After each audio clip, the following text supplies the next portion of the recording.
Hello, lovely. I love to start by asking you a simple question today. Think about the people in your life who reach out to you the most. Why do they reach out? Are they reaching out for your energy because of the way you make them feel just by being in the room? Or are they reaching out for your help, for your advice, your availability, maybe your ability to fix, to carry, to solve? Are they reaching out for that purpose every single time? If that question landed somewhere in that tender point, stay with me because today's conversation is for you. Today, we're talking about the heart's currency, and it all begins with one of the quietest, most costly patterns I see, especially in the women I work with in my private sessions, and honestly, in myself. It's the pattern of being valued for what you do rather than for who you are. Now, I've healed this pattern in myself, and I'm ready to share my own hard earned wisdom so you can take the easy route. So, this episode is for you if you resonate with any of the following. If you're saying no fills you with guilt, so you say yes, no matter what the cost to your own life, joy, energy, or health. You cannot remember the last time someone showed up for you the way you showed up for anyone else. Another check is if you are the one everyone calls when they need something, but no one really calls you just to check in on you. You may have confused being needed with being loved, even though somewhere deep down you truly know there is a difference. And the last indicator this might be for you today is if you've given so much of yourself away that you are no longer sure what is left or who you even are beneath all of that selfless giving. Does that hit home? It hit home hard for me. My intention today is to share the knowledge around my own learning curve, moving from being useful to being cherished. It can be done, and I'm here to guide the way for you. Welcome into the Bespoke Empowerment Series. I'm Katie Graham, your coach, intuitive energy healer, and catalyst for change. The intention of everything I do at Everyday Confidence Coaching is to help women find their way back to themselves. I hold the light that guides you back to who you were before the world told you who to be. Through over a decade of coaching and private healing, I've witnessed firsthand that true shifts happen through action. You taking immediate action is the key ingredient. That being said, during today's session, I'll be sharing a couple of actions that you can pause the video and do immediately. For those who are ready for even more, I'm giving you 4 different levels below in the description of additional actions you can take today, including the complimentary companion guide. Check it out. So let's talk about being in that utility role of being used versus cherished. Many of us have stepped into this role willingly. While some were raised to fulfill this role to the absolute best of their ability, regardless of how damaging it may be to them personally, a few other of us have chosen it. See if you resonate with any of these. The utility role is the helper, the solver, the one who shows up to be of service. It's the one who always knows what to do, who always has a word of wisdom or the pep talk, and they can always make you feel better. And you can always count on them being there. The utility role is also the one who never lets anyone down, no matter the cost to her own well being. Have you found yourself in this role? Being this person in another person's life, I'm going to be honest, it can feel like love. It can feel like belonging. And it can truly feel like the proof that you matter. But underneath all of that, if we get truly, truly honest with ourselves, we often find something more guarded and tender hiding there. We find that quiet fear that if we stopped all the doing, we might just stop being included. And honestly, that may be the reality. I know it was the truth in my own journey in many of the relationships that I took a good hard look at. I was so busy being helpful just to feel liked that I didn't leave space to see if I even wanted to be included. And those relationships fell away, creating great, big, beautiful space for incredible people to come in who enjoyed being with me just because I am, not for what I could do for them. And I wish this for you. So when we're acting in this role, we're hiding our true selves. We're not allowing others to deeply know who we are. We're not giving ourselves the chance to be fully seen or truly loved. Because honestly, when our relationships are built on our labor, they are not really built on you or on me. And somewhere in a place you may not have let yourself visit just yet, you know it. You know it's in there. For some of us, me included, I chose this role. I held the fear that being myself wasn't enough. I took on the utility role and never really let people in to see the real me, so they could never not like the real me. I was protecting myself. I was keeping myself safe. Can you relate? For those of us fulfilling this role, so much of what we give goes completely untracked, uncounted, and unseen, even by us.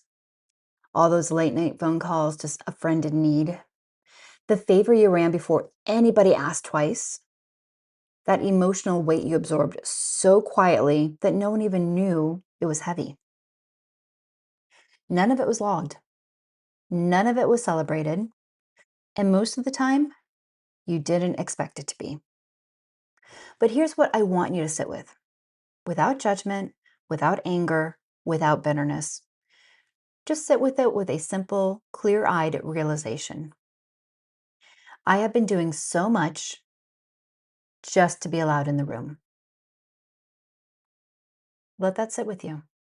No judgment. And there's no rushing to fix this because we cannot shift what we have not yet seen. So take a moment, look through your relationships. Where are you showing up as that helper? Where are you showing up in the utility role that it's not being seen by anybody, including you? Now, the question here is, are you ready for a solution? And it is a quiet one. It is one that made a difference in my own journey, a profound difference. And this is not about punishing anyone, including yourself. It is not about yelling or screaming or calling anyone out for allowing this to happen, especially yourself. There's no beating yourself up around this, please. This is simply a realization, and now we can make a shift. And I just want to confirm this is not about becoming judgmental. It's not about being cold or withholding. It's about one simple, radical act. It's about stopping the overfunctioning, starting in just one relationship and watching what happens. Now, think about the relationship you want to apply this to. For me, I started with what I call the low hanging fruit. I did it at work. I started with the relationships at work because these were the people that I worked with every day, but they were not the relationships that made the difference in my life. If somebody didn't like me, I didn't really care as much. So start with the ones that if you lost the person, it wouldn't hurt you and work your way up. So here's what we're going to do. We're going to simply choose not to initiate. We're going to choose not to rescue. And we're going to choose to not volunteer yourself before you've even been asked. Where do you show up like that? And then we're going to sit in the stillness of that choice, that internal hush that arrives when you stop running to the rescue, When you realize the world does not collapse just because you step back. And perhaps more importantly, you get to see who notices, who reaches out, who shows up for you when you're not the one doing all the reaching. And that connections that survive your stillness, those, those are the ones truly worth keeping and investing in. So there's a word we've been given as women that sounds like a compliment. Oh, it sounds like a huge compliment to me. It used to be the one I sought after, the one I truly wanted to hear. But lately I've been seeing it in a little bit different light. That word, that compliment, selfless. We've been told that being selfless is noble. That is love in the highest form. That the more of yourself you give away, the more virtuous you are. But I want to offer you a very different way of looking at it.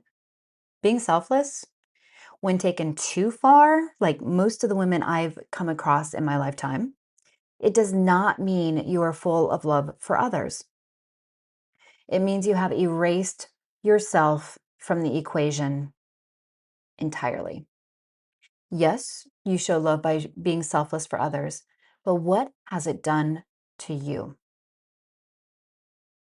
Eventually, that erasure catches up with you. It begins to arrive as a deep exhaustion that sleep can't fix. It visits as that deep seated resentment that takes you by surprise and you don't even know where it came from. It begins to peek its head up as this deep, visceral hunger, this hunger to be seen, and not for how you show up for others, what you produce, or what you provide, but being seen for your soul. That hunger is not weakness. It is not neediness. It is your spirit saying, I am more than what I do. See me, love me, cherish me. I invite you to let that hunger become your compass. Finding solutions to shift out of this role can be far easier than you expect. This is where you begin to curate your life. It's not from obligation, not from the ego's need to be needed, but from the soul's deepest knowing of what it actually wants. First step, you stop saying yes to everything. You start only saying yes to what feeds your soul. That sharp, sparkly feeling of knowing your own worth so clearly that you can feel almost immediately whether something is a yes or a no in your body. So here's your practice in action. Before you say yes to anything this week, I want you to pause. I want you to ask yourself, does this feed my soul, or is it just my ego's need to be needed?